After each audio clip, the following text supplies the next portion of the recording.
I would say I was on hiatus, but I really wasn't. I just stopped making videos for a while.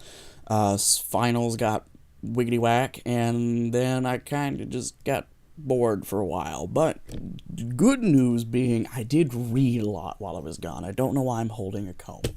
I was reading a lot, so I have opinions about a couple of books. I finished reading Chuck Palahniuk's Survivor, which, if I make room for my graphic, was actually a really fun book to read, and it was my first foray into the Palahniuk universe. I know his books aren't tied together, but like just his milieu of writing.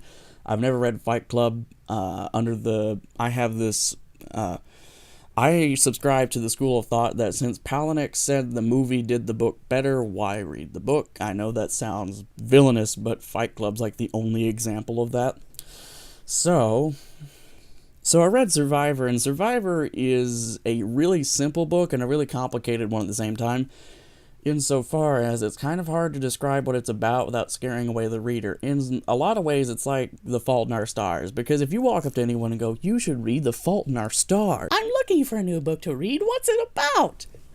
A 16-year-old girl with cancer who falls in love with a guy who survived cancer. You kill their day before it's even started with that. Why? Comb. Why do that?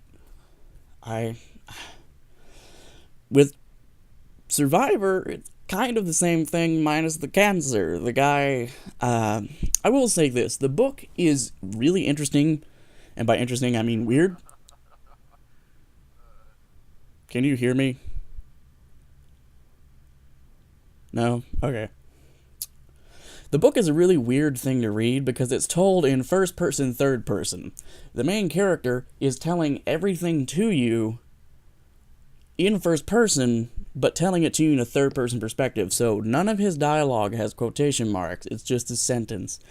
And then everyone else has quotation marks. It's kind of, I don't know, it's disarming to read it if you go from a normal third person perspective book to this, but I kind of had fun with it. The chapters count down instead of up, so you get this sense of mounting pace as the book gets near the end, which is quite fun for me because I loved it when John Green did that with The Fault in Our... No, I love it when John Green did that with Looking for Alaska, and it really created this sense of like ominous dread for what's coming up, and I had no idea what was going to happen.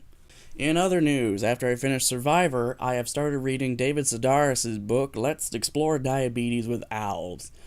Every now and then I get in a mood where I would like to read something that is like an anthology, and this really hits the spot. I'm about 40% through it right now, and I have to say, it fills the void in my life that Garrison Keillor used to fill when I was younger and hadn't tried to read his books, and everything was shattered by that.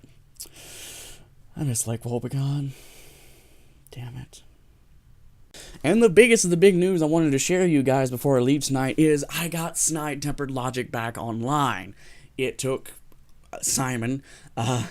See, the problem is, when I made Snide Tempered Logic, I used an old email address and an old credit card, so it kind of expired.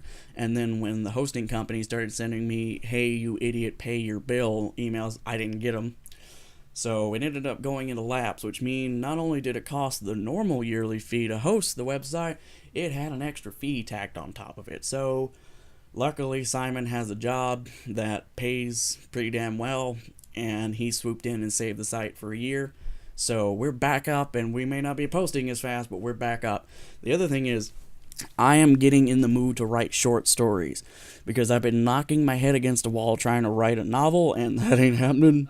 So in response to that, I've tried my hand at a lot of smaller stuff, and I'm getting lots of cool ideas to tinker with, which I hope will end up being, I regularly compost new material to Snide for myself. Because one thing I've noticed is, as much as I love tinkering with my website, and as much as I love being a cheerleader to all my wonderful friends who are writers for it, I have like 4 posts on there, and they're usually podcasts. I don't even count those as posts because I edited them.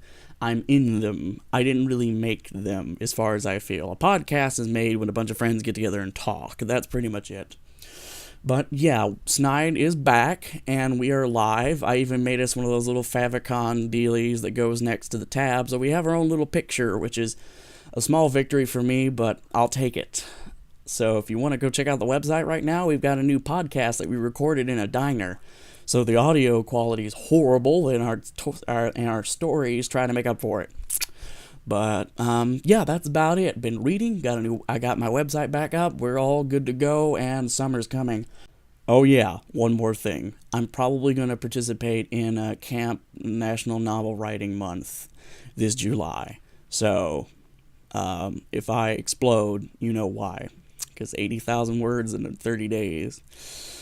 Kind of scary. But if there's anything that could come out of it, I will have written a hell of a lot of material in 30 days right before college starts. And I can't wait to see what comes out of that. I'm frankly quite excited, especially when I've got some really cool new people I met on Tumblr acting as writer buddies. You know who you are. But yeah, I'm going to write a hell of a lot month after next. God help me.